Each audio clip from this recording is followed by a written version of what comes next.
Oh, this is exciting. Mr Landcruiser yard walk around. Now, normally I just do a specific car. Every month or so I do the yard. So if you're new to Mr Landcruiser or you're scrolling through, you're going to take a look at what's happening in a workshop that does only pre-1989 Land Cruisers, specifically 40 and 60 series, occasionally a 70, a 55, even a 20 series, but specifically we're 40s and 60s here at Mr Landcruiser. And this is what's going on in the yard this week. We're starting inside.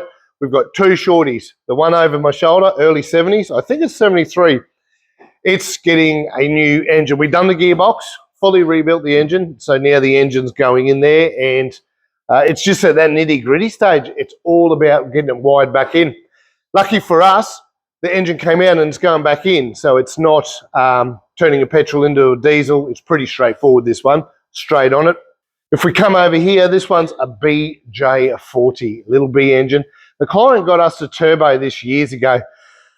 It was a different car. You could go and see a walk around. It was orange, a soft top. Over the last couple of years, he's built it to what it is today. It's in a Mr Landcruiser for maintenance only. So with that maintenance is just going over for consolidating some wiring, but it's mainly mechanical this time. Just getting it up to spec. We're nearly done here, and we'll give it a wash. It gets a walk around. If you don't know, every Monday there's a different vehicle walk around on YouTube, and we hone in on one vehicle. So a lot of these you'll see haven't been on the tube yet, so they're all coming. Over my shoulder on the hoist, Troopy time. This thing is pretty damn cool. Rocco owns this. Now Rocco has some steering issues, so this one, we thought it was the go-to. We could see the caster was wrong, tie rods were old, just general steering stuff. But when Mick got this on the hoist, the first thing he noticed at eye level is we know it's got a 60 series axle in it. Well, they run different perches, different widths to the 40 series. They have not been moved. So the suspension on this one, because they didn't move the perches, it was all out of whack, and that will be affecting the steering too. So what came in for some tie rods, idler box, what have you, is now getting a 40 series front axle. The easy part, well, the good part for Rocco is it retains everything from tail shaft diffs, diff, disc brakes. It all comes off. When Mr Landcruiser reassembles, it'll have new bearings, swivel hubs. We'll go through the thing for him. Anything that needs replacing, anything that's in question, its steering, it leaves here absolutely perfect. So working on Rocco's steering at the moment. Go over my shoulder. Something I'll say a lot is 12HT, 12HT. John owns a 12HT. This is his second one. He's actually got a BJ40, a BJ42, and we do the long drive together. Great guy. Has been touring for years with a long drive for a drought. That's another one. You can jump on their Facebook page, support such a good bunch of people, great cause. Well, John's going to take the 12HT ute this time. He's got a canopy set up and what have you. Mr Landcruiser's involvement this visit is mainly the axles and rebuild and swivel hubs and stuff. A lot of maintenance. So long drive for drought's coming up in a few months. We're getting it ready, and this one is finished. John can come pick it up. We've done our wheel alignment, taken it for a burl. The wobble at 80 k's an hour is no longer there. So I said 12HT. Over my shoulder here, we have a Troopy in there, and that came in as 2F, and now it's getting a 12HT. Actually, Richard's in there, so we may as well go in and go into a little bit of depth about what's going on, what's involved in the conversion, what Richard's role is right now. Let's go see. Hey, Richard. How's it going, mate? Good, good. What's going on in here? What is we? I just mentioned that it's a 12HT. It was a 2F. A few different processes, a few different mechanics work on it. It's your turn to have a play. What are you going through with it now? Oh, so I find it a lot with these conversions, especially on the well, all of them basically. They come in here, we do the conversion, but then you start looking deeper than that. So you've got 4, 5, 6 owners over the years, all put their own accessories on them, all just laid the new accessory wiring over the top of the old one, and yeah. By the time we get it here, it's just an absolute bird's nest in here, up under the dash, all throughout the vehicle, basically. Yeah. So you basically got to pick it apart, find what's redundant, remove it, repair any repairs, and reconduit the lot as you go. For example, some of the wires you could just pull out. They weren't even connected. Okay. Well, that's easy. They were sitting there. Yeah, exactly. But then we've got also with 12HT, you've got an 80 amp internally regulated alternator. So the original wiring is not man enough to take the amps of that. Okay. So we run additional cabling just to make sure that it's got enough. It can take the current, basically. So was a 2F, and when the customer turns up, he doesn't see this side. He's going to jump in, turnkey, and it's going to work perfect. So there's more than that, is there, just to go from petrol to diesel? Yeah, well, look, you've got a great example is the starter motor. So a petrol starter motor doesn't take the power to get it going. Like the solenoid's much larger in a diesel starter motor. So we have to fit a starter solenoid to convert that power. So, but we take the original trigger for that, run it through a relay, and then just run a battery feed straight into the solenoid for the starter motor. We've got no coil, obviously, no petrol, no spark plug. So, but we can use the ignition feed to that coil, extend the wiring up to the shutdown solenoid on the top of the engine here. So yeah, there's not too much to it. It is mainly, I'd say 90% of the work was like tidying up old stuff. Right. Yeah. So the guy at home that's thinking of this conversion doesn't necessarily need a new loom. We sell a lot of new looms, but you just have to. You got to just rip it back till you've got a stock loom, and then there's your baseline. Start moving up from there. Start laying in new wires, new accessories, stuff like that. And I see the last bit with this. Once you go from here, I had a look in there. It's a bird's nest.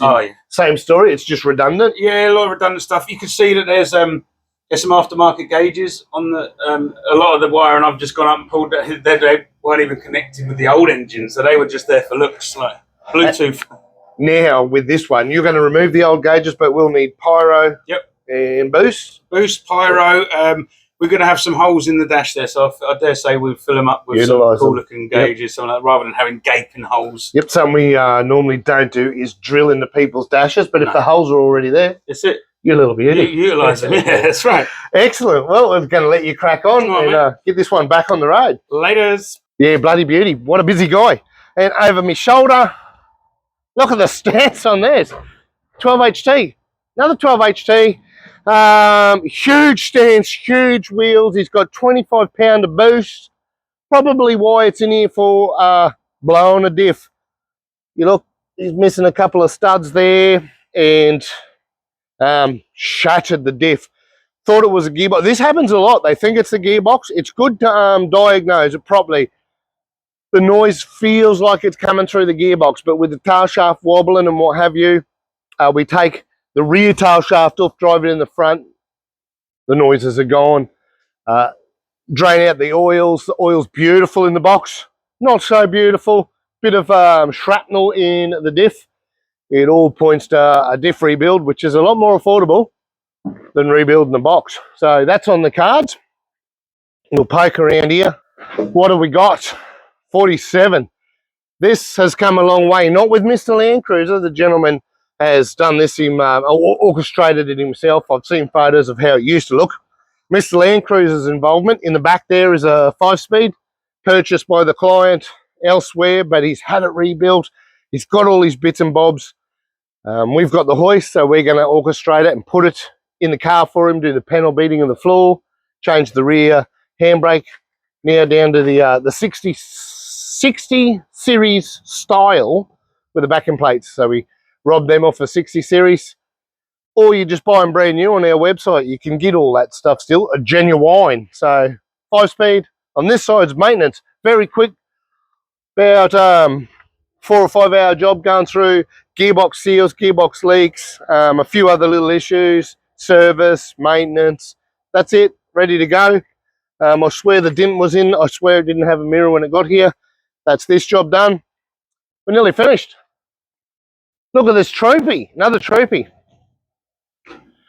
Isn't it a beauty? Some people in the local Queensland community know this very well. Part of the Queensland Classic Land Cruiser Club of Queensland, and also their long drivers. Not their first 40 series, but this is the main one now.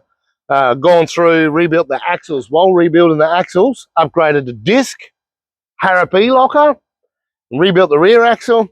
And now the next thing before it goes home is Noble and flooring and Bush Company tent, just like mine and Richard's. We run them. We're going to put one on the top. He's going to love Mark and Susan. They're going to love it. Love, love, love sleeping up in the tent there. They're next level. They're really high quality, so we can't wait for them to experience that at this year's long drive. And I think Rich and I are counting there's about 6 different vehicles that are all 40s that all run the Bush Company tents on the long drive for a drought. It's like a disease. Once you've had a taste of them, whew, 55's done. It'll just get, I think we're going to do one more penetrol on it and clean it again before it goes in about 2 weeks. We're basically waiting for the client to come to us because he's in Victoria, but he's going to drive this home. How bloody cool is that? Last one. Maintenance. No, the coaster is, it's got a 12 HT, but it's not in here for that. It's actually my parents. I'm trying to flog it on Marketplace for them. 29 grand. If you've got to spare 29 grand, it's coaster bus with the 12 HT. Well, this bad boy, look at the patina on it. It's beautiful. It is stunning. And it's come off, I believe, a property like this needing a ton of maintenance. And that's where Mr Landcruiser does a roadworthy right through. And it's seals perish, gaskets and bushes, and it all just gets old and perish. And the wiring, what a bird's nest. Disgusting. So Mick spent hours on, do you know someone's put wire here, wire there, all different colours and all joined it up. It's just confusing mess, but it's in really good hands. Mick, Richard, they're both really good at that, and they're unwinding other people's years of clutter and then returning it to factory spec, more conduit, tidy it all up, send it back out to the customer. That's it. That is what's going on this week in the Mr Landcruiser yard. I hope you enjoyed this walk around. Please give us a like and a bit of a comment. Just say anything random. It helps our algorithms. Thanks for watching.